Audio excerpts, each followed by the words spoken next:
அனைவருக்கும் வணக்கம். இப்போ நீங்கள் பார்த்துட்டு இருக்கிறத ஒரு டைம் லேப்ஸ்னு நிறைய பேர் நினச்சிட்டு இருப்பீங்க. ஆனால் உண்மையிலே இது ஒரு டைம் லேப்ஸ் கிடையாது. இது வெறும் ஃபோட்டோ மட்டும் தான். இந்த ஃபோட்டோவை டைம் லேப்ஸாக மாற்றுறதுக்கு நான் எந்த தேர்ட் பார்ட்டி அப்ளிகேஷனையும் யூஸ் பண்ணலை. நம்ம எம்ஐ மொபைலோட கேலரியில் இருக்கக்கூடிய ஒரு ஆப்ஷனை தான் யூஸ் பண்ணியிருக்கிறேன். இந்த மாதிரி எம்ஐ யூஐயில் இருக்கக்கூடிய ஒரு சிலருக்கு மட்டுமே தெரிஞ்ச சின்ன சின்ன டிப்ஸ் அண்ட் ட்ரிக்ஸை பற்றி தான் இந்த வீடியோவில் பார்க்க போகிறோம். அந்த வகையில் இந்த ஃபோட்டோவை எப்படி டைம் லேப்ஸாக மாற்றலாம் அப்படிங்கிறத பற்றி பார்த்தோம்னா, உங்கள் மொபைலோட கேலரியை ஓப்பன் பண்ணிவிட்டு அதில் இருக்கக்கூடிய ஏதாச்சும் ஒரு ஃபோட்டோவை சூஸ் பண்ணிக்கோங்க. நான் இந்த ஃபோட்டோவை சூஸ் பண்ணியிருக்கிறேன். நீங்கள் சூஸ் பண்ணுற ஃபோட்டோவில் கண்டிப்பாக ஸ்கை இருக்கிற மாதிரியான ஃபோட்டோவாக பார்த்து சூஸ் பண்ணுங்கள். இனி இந்த ஐக்கானை கிளிக் பண்ணதும் ஸ்கைன்னு ஒரு ஆப்ஷன் காமிக்கும். அதில் போயிட்டு ஒவ்வொரு ஃபில்டராக சேஞ்ச் பண்ண நம்ம சூஸ் பண்ணியிருக்கிற ஃபோட்டோவோட ஸ்கையும் சேஞ்ச் ஆகும். ஸ்னோ ஃபில்டர், ரெயின் ஃபில்டர்னு நிறைய ஃபில்டர்ஸ் கொடுத்துருக்காங்க. இதில் டைனமிக் அப்படிங்கிற ஆப்ஷனில் போயிட்டு கீழே இருக்கக்கூடிய எந்த ஃபில்டரை நீங்கள் சூஸ் பண்ணாலும் இந்த ஃபோட்டோவையே ஒரு டைம் லேப்ஸ் மாதிரி உங்களால் மாற்றிக்க முடியும். 100% அக்யூரேட்டாக சேஞ்ச் பண்ணலைனாலும் போதுமான அளவுக்கு ஸ்கையை ரீப்ளேஸ் பண்ணுது. இதை பார்த்ததும் உடனே வீடியோவை க்ளோஸ் பண்ணிவிட்டு டைரெக்டாக போய் எடிட் பண்ண ஸ்டார்ட் பண்ணிடாதீங்க. இன்னும் ஒரு சில ட்ரிக்ஸ்லாம் இருக்குது, அதெல்லாம் தெரிஞ்சுட்டு பொறுமையாக எடிட் பண்ணுங்கள். யூடியூப்பில் ஒரு வீடியோவை ஸ்க்ரீனை ஆஃப் பண்ணிவிட்டு லாக் ஸ்க்ரீனில் ப்ளே பண்ணணும்னு நினச்சிங்கன்னா யூடியூப்காரன் உங்ககிட்ட காசு கேட்பான். யூடியூப் ப்ரீமியமாக பர்ச்சேஸ் பண்ணாதான் இதை உங்களால் பண்ண முடியும். ஆனால் இது எல்லாமே மற்ற யூசர்ஸ்க்கு தான். நீங்கள் எம்ஐயூஐ யூஸராக இருந்தீங்கன்னா இதை உங்களால் ஃப்ரீயாகவே பண்ண முடியும். அதுக்கு செட்டிங்ஸில் ஸ்பெஷல் ஃபியூச்சர் அப்படிங்கிற ஆப்ஷனில் போயிட்டு வீடியோ டூல் பாக்ஸ் அப்படிங்கிற ஆப்ஷனை கிளிக் பண்ணி உள்ளே போனீங்கன்னா இந்த மாதிரி 2 ஆப்ஷன் காமிக்கும். இந்த ரெண்டையும் எனேபிள் பண்ணிவிட்டு மேனேஜ் வீடியோ ஆப்ஸ் அப்படிங்கிறதுல எந்த ஆப்பெல்லாம் ஸ்க்ரீனை ஆஃப் பண்ணிவிட்டு வீடியோவை பார்க்கணுன்னு நினைக்கிறீங்களோ அந்த ஆப்பெல்லாம் சூஸ் பண்ணிக்கோங்க. நான் யூடியூப்பை மட்டும் சூஸ் பண்ணிக்கிறேன். இனி யூடியூப்பை ஓப்பன் பண்ணிவிட்டு லெஃப்ட் சைடு ஆர் ரைட் சைடில் பார்த்தீங்கன்னா இந்த மாதிரி ஒரு பார் இருக்கும். அதை இப்படியே இழுத்தீங்கன்னா வீடியோ டூல் பாக்ஸ் ஓப்பன் ஆகிரும். இதில் இந்த ஆப்ஷனை கிளிக் பண்ணிங்கன்னா ஸ்க்ரீனை ஆஃப் பண்ணிவிட்டு அந்த வீடியோவோட ஆடியோ ப்ளே ஆகும். யூடியூப்பில் பாட்டு கேட்கணும்னு நினைக்கிறவங்களுக்கு இந்த ஃபியூச்சர் ரொம்பவே யூஸ்ஃபுல்லாக இருக்கும். நீங்களும் ட்ரை பண்ணி பாருங்கள். உங்கள் மொபைலோட ஸ்பீக்கரில் டஸ்ட்டோ தண்ணியோ அடைச்சிருச்சு, ஸ்பீக்கர் சரியாக ஒர்க் ஆகலை அப்படின்னா ஃபிக்ஸ் மை ஸ்பீக்கர் அப்படிங்கிற இந்த வெப்சைட்டில் போயிட்டு இந்த சத்தத்தை ப்ளே பண்ணிங்க அப்படின்னா இந்த சங்கு சத்தத்தை கேட்டு உங்கள் மொபைலில் இருக்கக்கூடிய டஸ்ட்டு தண்ணி எல்லாமே வெளியே வந்துடும் சொல்கிறாங்க.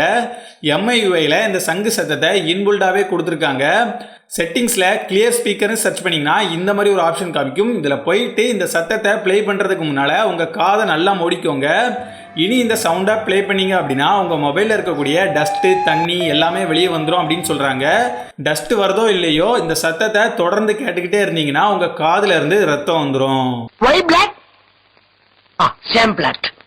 நம்ம மொபைலில் இன்டர்நெட் ஸ்லோவாக இருந்துச்சுன்னா ஃப்ளைட் மோடை ஆன் பண்ணி ஆஃப் பண்ணுவோம். அப்படி இல்லைனா நெட்வொர்க் செட்டிங்ஸை ரீசெட் பண்ணுவோம்.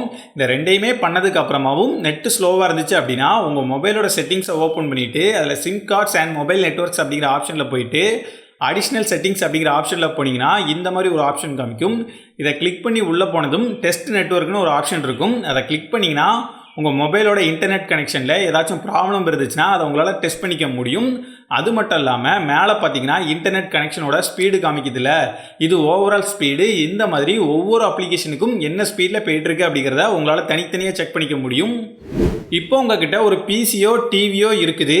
அந்த பிசிலேயோ டிவிலையோ உங்கள் மொபைலில் இருக்கக்கூடிய ஒரு ஆடியோவையோ வீடியோவையோ நீங்கள் பார்க்கணும்னு நினைக்கிறீங்கன்னா அந்த ஃபைலை உங்கள் பிசியில் காப்பி பண்ணி தான் நீங்கள் பார்க்கணும் அப்படிங்கிற அவசியம் இல்லைங்க.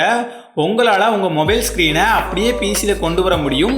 வித் ஆடியோவோட ஸ்க்ரீனை ஆஃப் பண்ணால் கூட வீடியோ ப்ளே ஆகும். இதை பண்ணுறதுக்காக நீங்கள் தனியாக எந்த ஆப்பையும் டவுன்லோட் பண்ண தேவையில்லைங்க. உங்கள் மொபைலோட கண்ட்ரோல் சென்டரில் காஸ்ட்னு ஒரு ஆப்ஷன் இருக்கும். அப்படி இல்லைனா செட்டிங்ஸில் காஸ்ட்னு சர்ச் பண்ணிங்கன்னா இந்த மாதிரி ஒரு ஆப்ஷன் காமிக்கும்.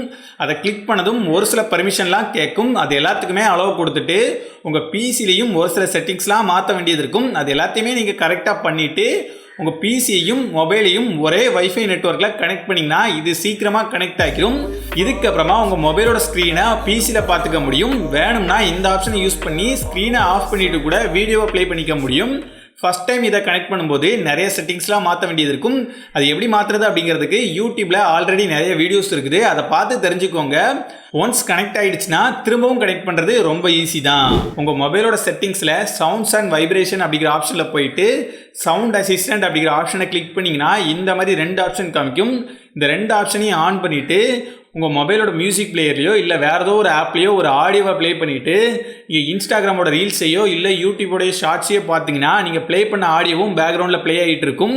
வால்யூம் கீயை ப்ரெஸ் பண்ணிங்கன்னா இந்த மாதிரி ஒரு ஆப்ஷன் காமிக்கும். இதை கிளிக் பண்ணதும் ஒவ்வொரு ஆப்போட வால்யூமையும் உங்களால் தனித்தனியாக கண்ட்ரோல் பண்ணிக்க முடியும்.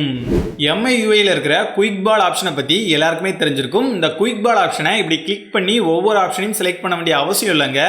குயிக் பாலோட செட்டிங்ஸில் ப்ரிஃபர் ஜெஸ்டர் அப்படிங்கிற ஆப்ஷனில் ஸ்வைப் அப்படிங்கிறத செலக்ட் பண்ணிவிட்டு குயிக் பாலில் எந்தெந்த கண்ட்ரோல்ஸ் எங்கெங்கே இருக்குது அப்படிங்கிறத பார்த்து வச்சுட்டு அந்த கண்ட்ரோல்ஸுக்கு நேராக இந்த மாதிரி ஸ்வைப் பண்ணாலே போதும். அந்த கண்ட்ரோல்ஸ் ஒர்க் ஆகும். ஸ்க்ரீன்ஷாட் எடுக்கிறதா இருந்தால் இந்த மாதிரி ஸ்வைப் பண்ணுங்கள். லாக் பண்ணுறதா இருந்தால் இந்த மாதிரி ஸ்வைப் பண்ணுங்கள்.